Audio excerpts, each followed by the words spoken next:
Gronk was my favorite tight end watching, especially in college, just watching like how he dominated in the run game and made the explosive plays in the pass game. Especially here, he had like 18 touchdowns. So I'm excited to see Gronk back on the football field because he's just such a blast to watch, and it's just fun to seeing him out there, really. And especially when it's with Tom in Tampa, that's just awesome. Good for them. Like, it's gonna be sick.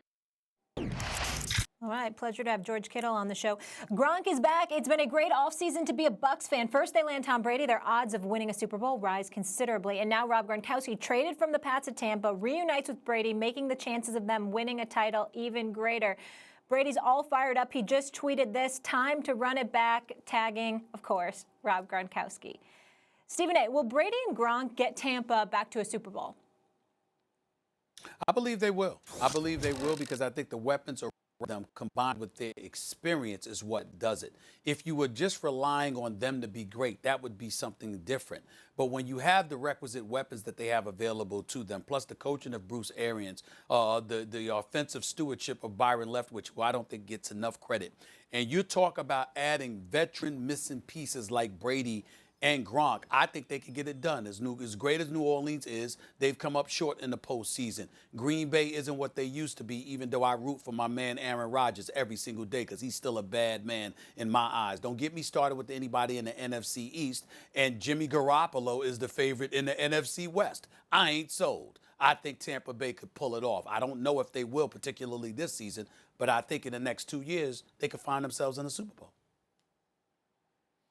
Yeah, I don't think that it's a 2-year window here because of Tom Brady's age. Because every year, that it's not like turning 43 is like turning 33. From 42 to 43, there's a more precipitous drop-off, and he's already dropped off in consecutive years. But I have to admit, on paper, it looks like they're getting close. And the draft is coming up. If they get a good right tackle, if they get a running back who can catch passes, as Dan Orlovsky said, they can get a defensive player. All of a sudden, you look at this team on paper, you go, they're damn good. And look, this is a team that has not had a competent quarterback recently. Jameis Winston was not a competent quarterback. 30 touchdowns for the other, 30 interceptions? I mean, what was it, 112 points for the other team off Jameis Winston interceptions?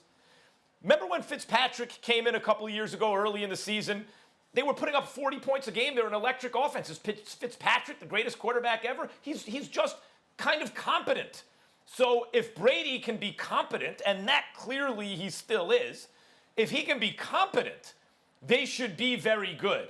I do not think, though, at this moment, before the draft, before things are settled, that I would make them my Super Bowl favorites out of the NFC. But with Gronk coming out, a tandem with Brady, he has his safety blanket, a guy who can certainly still block, 2 other top tight ends, 2 top receivers, the draft coming up, they're looking pretty good right now.